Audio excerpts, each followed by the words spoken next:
نبينا بنور هدينا من مكة حبيبي نور سطع المدينة من صلى صلاته وتحلى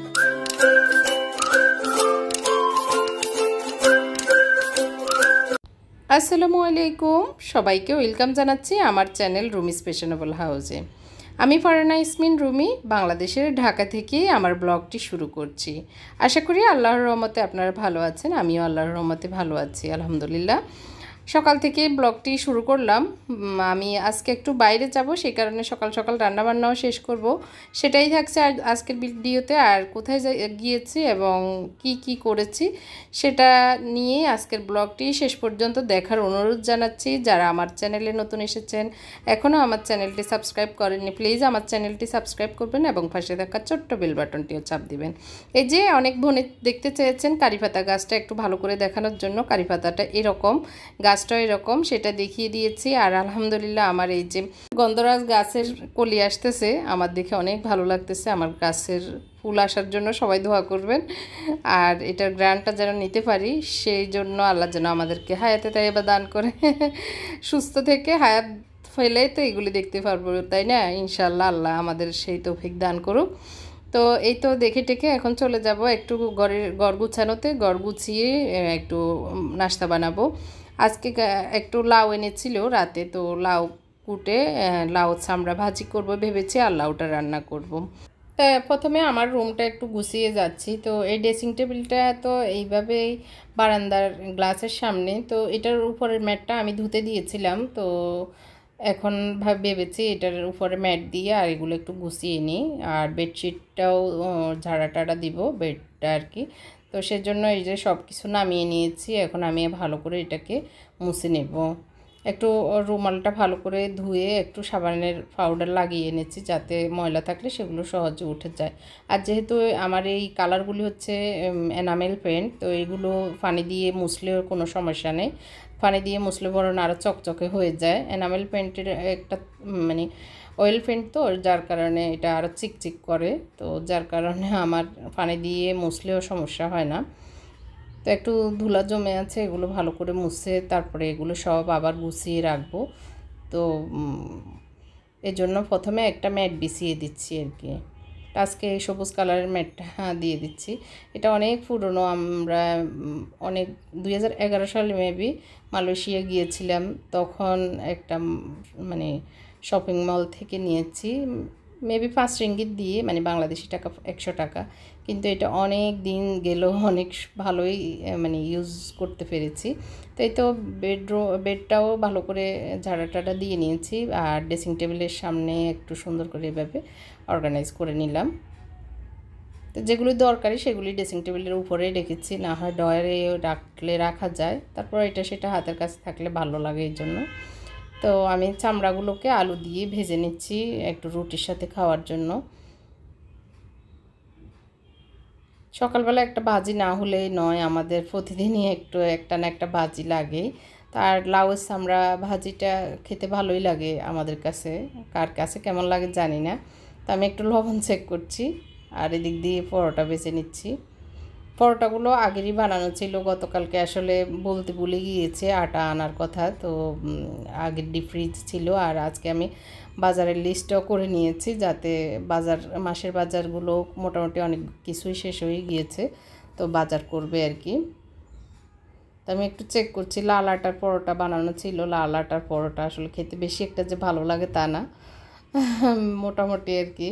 আমার ছেলেরা তো খেতেই চায় না, তারপরেও জোর করে একটু একটু খাওয়ানোর চেষ্টা করি।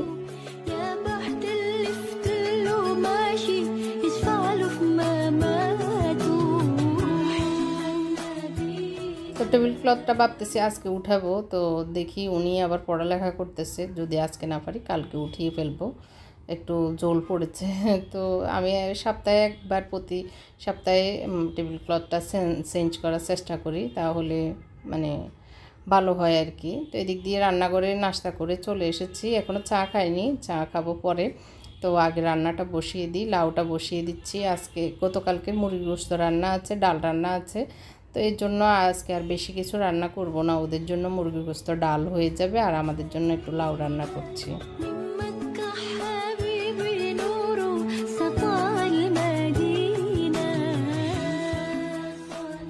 তো আমি লাউটা একবারে তেলে সব কিছু মশলাপাতি মানে কষিয়ে তারপরে বসাবো, সেই কারণে একটু কাঁচামরিচ, হলুদ মরিচ, লবণ দিয়ে দিয়েছি। অল্প অল্প হলুদ মরিচ দিয়েছি যাতে কালারটা বেশি হলুদ না হয়ে যায়। তো চিংড়ি মাছ দিয়ে রান্না করব, সে কারণে চিংড়ি মাছ দিয়ে দিয়েছি। ভালো করে ভেজে নিচ্ছি। আর পাশের চুলায় আমি একটু লাউটাকে একটু বাফে রেখে দিয়েছি, একদম কম আগুন দিয়ে একটু লবণ দিয়ে বসিয়ে দিয়েছি ঢাকনা দিয়ে। আর এদিক দিয়ে একটু আদা আর রসুন দিয়েছি। লাউটা একটু শক্ত মনে হচ্ছে, তো এই কারণে আদা দিয়েছি, নরম হলে আদা দিতাম না। তো এই যে একটু বাফ হয়ে মানে হয়েছে আর কি, যে না হয় অনেক ছড়ানো ছিল পাতিলে হতো না। তো একটু নরম হওয়াতে এখন একবারে দিয়ে দিয়েছি। আর এভাবে একটু কষিয়ে নিব। লাউ থেকেও একটু পানি বেরিয়ে নিয়েছে, আর এই মশলায় এইভাবে একটু কষিয়ে তারপর পানি দিলে লাউটা মানে ভালো হয় আর কি, খেতে ভালো লাগে। আর চিংড়ি মাছ দিয়ে রান্না করলে তো লাউ এমনিতেই মজা হয় অনেক।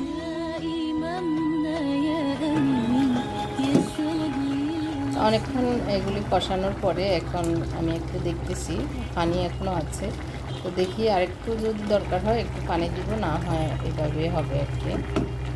আগুনটা একটু মিডিয়ামে রেখেছি।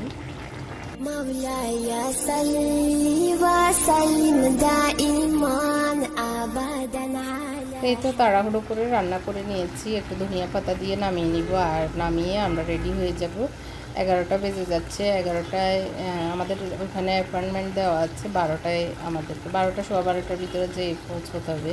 একটু ধানমন্ডি যাব, তো সেই কারণে 11টায় না বের হলে হবে না, কারণ রাস্তায় অনেক জ্যাম থাকতে পারে। তো সেই কারণে 11টায় বের হওয়ার পরিকল্পনা। তো আমার হাজব্যান্ড রেডি হচ্ছে, আমাকে বললো তুমিও তাড়াতাড়ি রেডি হয়ে নাও। তো আমার তো রান্না শেষ, এখন আমি শুধু জাস্ট বোরকা পরবো, রেডি হবো এই আর কি, ওজোর টোজো করে। একটু ডাকনাটা একটু ফাঁক করে দিয়েছি। তো এই যে আমরা রেডি হয়ে চলেও এসেছি। তো আসলে আর ক্যামেরা ধরার মানে অবকাশও হয়নি, আর প্রয়োজনও মনে করিনি। পরে ভাবলাম যে একটু শ্যুট করে নিই। তো যেখানে এসেছি এখানে একটু কথা বলছেন উনি, আমাদের একটা প্রয়োজনে এসেছি। তো এটা আসলে আমরা যথাসময়ে এসেছি, কিন্তু যার সাথে দেখা করার কথা উনি আসতে অনেক লেট করেছেন, যার কারণে অনেক সময় লেগেছে। তো এর ভিতরে আমাদেরও খিদে লেগে গিয়েছে, আমরা একটু খেতে একটা রেস্টুরেন্টে ঢুকেছি। তো রেস্টুরেন্টটা অনেক সুন্দর লাগলো, মানে নতুন একদম, আর একটু আধুনিক হওয়াতে ভালোই লেগেছে। তো এই জন্য একটু শ্যুট করে নিয়েছি, যে অনেকগুলো ক্যালিগ্রাফি টাইপের।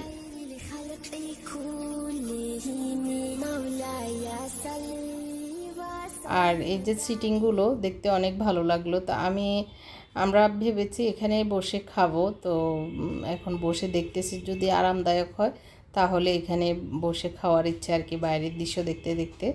আর অন্যান্য সিটগুলি যেগুলি একবার টেবিল সহ সেগুলি সব বুকিং করা। তো আসলে রেস্টুরেন্টটা দেখতে ভালোই লেগেছে। এটা ধানমন্ডির যে জিগাতলা বাস স্টেশন সেখানে আর কি।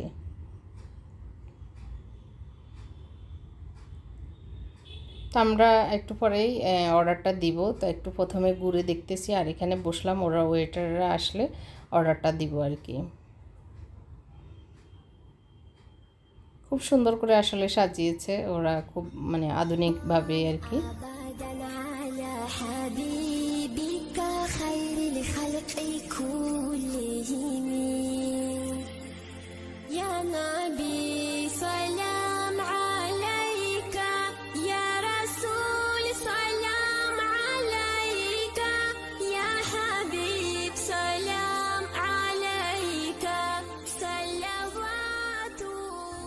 দীর্ঘ অনেক দিন লকডাউনের পর আসলে বাইরে আসতে পেরেছি, বা অনেক দিন পর ধানমন্ডি এসেছি, এটাও একটু ভালো লাগতেছে। তো অনেক খিদে লেগেছে আসলে, প্রায় 3টা বেজে গেছে এখন। তো আমার হাজব্যান্ড নামাজ পড়ে নিয়েছে, আমি আর পড়ার সুযোগ হয়নি, বাসায় গিয়ে কাজা পড়বো। তো ওখানে আসলে যে সিটটাতে বসেছিলাম সেটাতে বসে আসলে খেতে ভালো লাগবে না আর কি, আরাম পাবো না। তো সেই জন্য আমার হাজব্যান্ড বললো চলো আমরা অন্য টেবিলে বসি। তো সেই কারণে অন্য টেবিলে চলে এসেছি, যেটাতে বসে খেতে ভালো লাগবে আর কি, আরাম পাবো সেটাতে। তো আমরা মেনু দেখতেছি কে কোনটা খাবো। তো উনি বিফ সহ যে প্যাকেজ সেটা নিয়েছে, আমি চিকেনটাই চুজ করেছি। তো একটা স্যুপ দিয়েছি দুজনের জন্যই, আসলে দুইটা দিলে খেতে পারবো না, স্যুপ খেলে খিদা নষ্ট হয়ে যাবে। তো এই কারণে এটাই আমাদের দুজনের জন্য যথেষ্ট। তো মাশরুম এবং চিকেন এর এই স্যুপটা ভালোই লেগেছে, আর খুব টেস্ট আসলে এই এটা। আর থাই স্যুপটা আমার একটু পছন্দ, সেই কারণে থাই স্যুপটা নিতে বলেছি।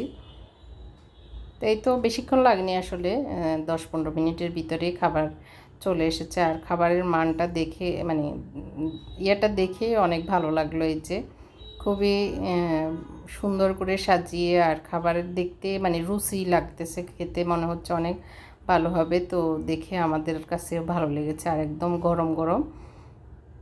তো আসলে রেস্টুরেন্টের পরিবেশ এবং খাবারের ইয়েটা দেখে ভালোই লেগেছে, আর প্রাইসটাও রিজনেবল মনে হয়েছে। তো আমরা দুজন আসলে একদিকে অনেক ক্ষুধার্ত, অন্যদিকে আবার বাসায় যেতে হবে, কাজ এখনও আরেকটু বাকি আছে, সেটা কমপ্লিট হলে আমরা চলে যাব। আবার আমার হাজব্যান্ডের 5টায় মিটিং দেওয়া আছে অফিসে, তো উনিও তাড়াহুড়ো করতেছে। যাই হোক, এখান থেকে বাসায় আমি যাব, আমারও বাসায় ছেলেরা অপেক্ষা করতেছে।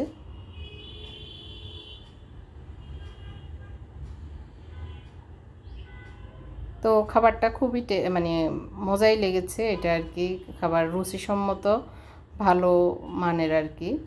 আমার হাজব্যান্ড আমাকে আবার কি যেন ওনার মজা লেগেছে সেটা আবার খেতে দিয়েছে।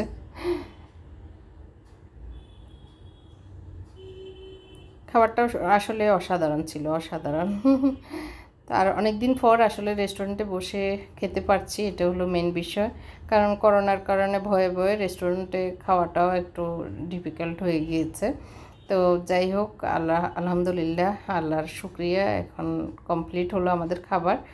আর একটু ড্রিঙ্কস নিয়েছি, এটা দুজনে একটু খাবো। আমার হাজব্যান্ড আবার ড্রিঙ্কস এগুলো খেতে চায় না। তো দেখা যাক, উনি খেতে পারলে খাবে, না হয় না খেলে চলে যাবো এটুকু আর কি, যতটুকু খেতে পারি। তো আজকের ব্লগটি কেমন লেগেছে এটুকুই ছিল আজকে, আর বেশি কিছু আপনাদের জন্য রাখতে পারিনি, ভিডিওটা লং হয়ে যাবে, এই জন্য সবাইকে ধন্যবাদ। আসসালামু আলাইকুম।